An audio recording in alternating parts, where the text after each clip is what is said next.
here I am finally back on Elmast, and towards the end of last episode I realised that I'm a little bit short on midfielders in particular. I think Abendroth has to come up, and also because I want to free up some space in the youth team for another intake in April.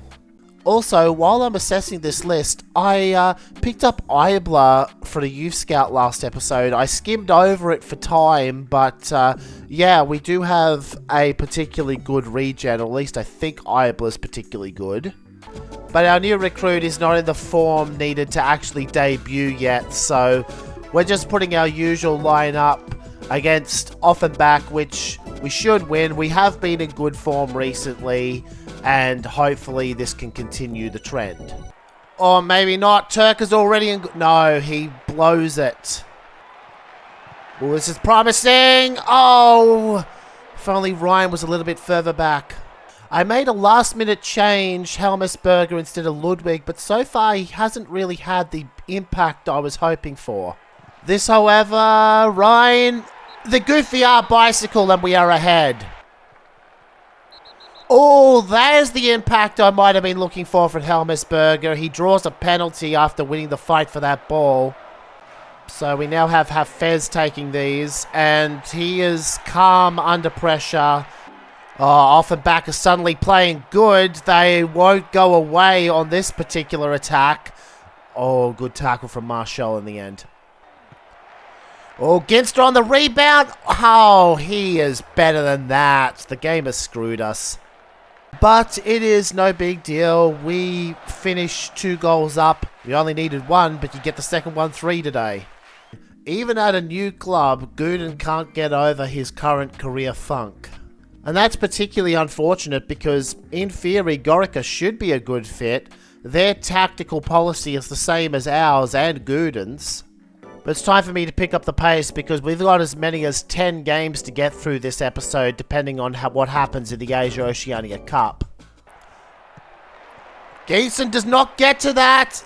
And, oh, I thought the defense would cover it. It certainly seemed like whoever out of Hafez and Amend it was had enough time to slide and make the block, but at least we have plenty of time to equalize. And Ginster's going to do it. Almost fumbled it, but that's his 9th. Oh, here we go again. Geeson did not come up. And, oh, again with the rebounds.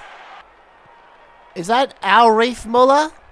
It is too. He's finally playing for Braunschweig, but look at how they massacred my boy. That's such a big ratings drop after the transfer. But if that's the level of player they're having to start, then that shows you why we really should be winning this game, and yet somehow we're not. Abendroth is making his debut, and he immediately screws up. And that was our last attack, and we've lost a game we really should have won, and any hope we had remaining of clawing back the deficit for 3rd. Because here's the thing, it is still possible because outside the top 2, no one has distanced themselves on points. But we have to be almost perfect from here, and first things first, we got to beat Frankfurt because they are the 3rd place team. Dury tackled Marshall, and even Kruger can't stop the bleeding. We're playing well enough otherwise. We've had the ball up their end for most of it, but can't quite seem to convert. Corner kick. Helmes, but no, he misses! And somehow Dury is unmarked again and does the same thing he did earlier in the match. Come on, guys. Ginster gets one back, but it may be too little too late. We need a second just to tie, and... Oh, and Dury's made the tackle back. He is going to get his hat-trick after all. And they've completely outplayed us today. I don't even have the excuse that we had the run of play and they just scored on a couple of lucky breaks. Hopefully we can at least get some success in the Asia Oceania Cup. I mean, it's not that important, but the money would be good. I am calling up Ibler after all. I'm going to play him in the Cup, and you'll notice that, like, round 1 of the Asia Oceania Cup, this is a very B lineup we're running. I feel like we should be able to put away Al Kuwait easily enough regardless, so I do want to give the B team a go. We still have Len Patner and Ryan giving us firepower up front.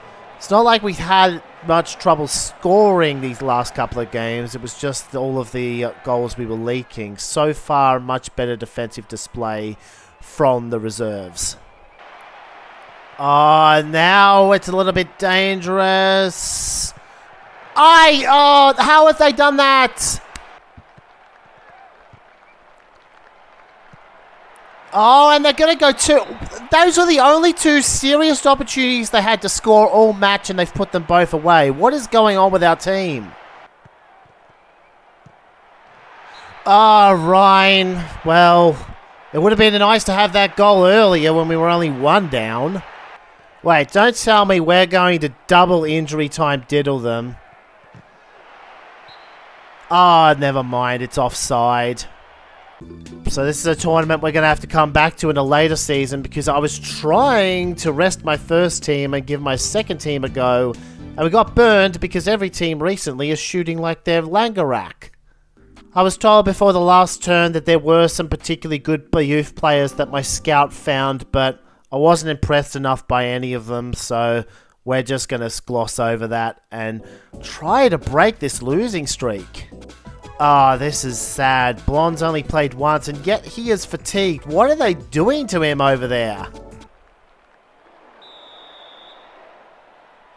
Oh, well, that's a gift. I didn't think that was red card worthy, but Morale has been sent off, and I've bungled that pronunciation badly. Meanwhile, Ryan's constantly had a ton of space, but he doesn't seem to be able to use it that well. At least he got a shot off that time, but usually it's been worse than that. Marshall might show him how it's done. No, why didn't you shoot? I was going to say if they somehow scored, I'd be very cross. Absolutely livid. I'm still not particularly impressed with the play of our team. We had no problem scoring against 11 men all these other matches, and yet now with 10 men we can't seem to do anything. But, oh, what was that? You were right in front.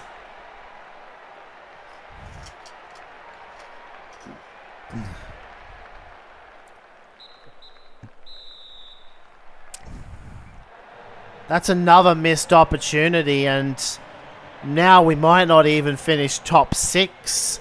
Because right now we're all the way down in 8th, and this is far from what I was expecting for the team after the first season we had. March was maddening, and my hopes of a fun episode were dashed, but we still got to play through the games. That's a good ball to Ryan, but he's the guy... Oh, he missed again. Oh, okay. We got a lucky break there. The shot wasn't nearly good enough. Ludwig. Oh, what a heavy touch that was. Oh, not Fuchs. Oh, that's against the runner play again. I skipped over many chances we had to score, and yet they've scored. I was hoping to cut back to at least one goal so that we could draw, but we can't seem to buy a chance now, and, well, they don't go 2-0 because you can't score from that far out, but what is with our team right now? We've had the edge at least half of the time this episode, and yet we have 1 win in 6. Huh, sports promo a success. That's one of the first successes we've had in a while, actually.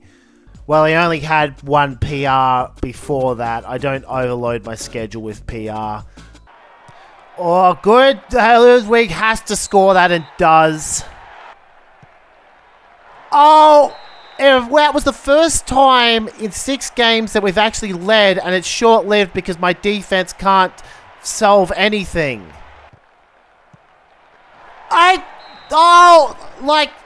Like teams get 1 goal all the time, but how do you give up 2 goals to the same play in a single half?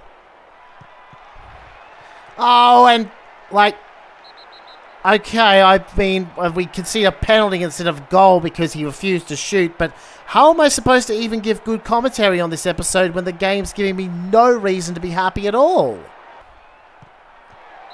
And he's missed, which actually gives us a glimmer of opportunity here, but too bad our team's not playing well enough right now. I mean, okay, we do score. Are we somehow going to win this match? Because that would be the weirdest. Yo, Ryan is an idiot again. He was right in front of the goal and he's done the same thing again. And in the end, it really was the game giving me false hope. I mean, at least we didn't lose, but we're still winless in 6. Oh, I almost forgot that the German Prime Cup was going on. We did make it 1 round in, so we get some money for that. So this time it's a men that misses out. Hafez is back in top form. Eibler and Schenker are still in good form. We have Brahms, who's come back into form as well. Oh, no! Come on! What's it going to take for us to actually lead a game? And meanwhile, they've got a player named Sinister. Wouldn't it be funny if Sinister ended up at Ars, the Fat Rival Club, as it's sometimes nicknamed? Just thought I'd put that out there because I said... Oh, and they've also got Troll Langerak, apparently. Okay, it's not even Troll Langerak, it's Langeneke. Oh, it's spilled! Ryan finally gets on the board again. Thinking about it, I don't even know what tactics I can use because it's been a defensive problem. Oh, they've given the penalty anyway. Well, the last penalty was missed and this one is saved.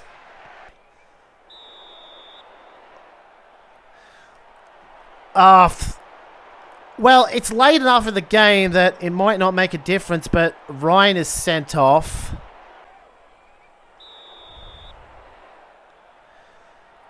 Oh, it's going to be 10 versus 10 for this final play. The ref is sending off the evil guy. Oh, and we made nothing of it. Ludwig dribbled straight into defender. As I was saying before I got interrupted by the match itself, I don't even know what tactics I can use to solve this because, I mean, obviously a solution would be to simply turn this down, but then would I be able to score goals myself? All of this is for attack, so all we can do is on the defense, and I wasn't convinced that running offside trap was working for us. I mean, I could turn it up a little bit and then just drop the press line. We have to do something. We still get a bit of money from the Asia Oceania Cup. It's not nearly the windfall I was hoping for. But later on in the game, we'll have more money than we know what to do with. So all that does is delay our build just a little bit. With Ryan out for today, we go to the 4-3-3. And this might actually be more stable defensively. I've got 2 defensive mids. Under normal circumstances, Paderborn is someone we should be beating by at least 2. But clearly this isn't normal circumstances. 7 matches. Well, Ginster scores. Oh, and 2-0. Was a defensive change really responsible for my offense suddenly firing on all cylinders? Or it would be weird if it was. It's possible that it's the formation change instead. Maybe I should play 4-3-3 for the rest of the season because it's clear 4-4-2 isn't working for us anymore. And actually I'm thinking 4-2-3-1 in the future. Doesn't mean a great deal to commentate on in the second half, but I mean that's a good thing because if I was commentating it would probably be for Paderborn attacking. There we go, it's all over and I would like to try and win the last 4 at least. That's all we can really aim for at this point. Somehow we still have a chance of finishing 6th because this mid-pack has also had a bad run of form like us. And we do have a couple of on-paper 3 wins before we have to face Gladbach. I mean, it's Siegen. It's never actually a 3 win because our team is cursed.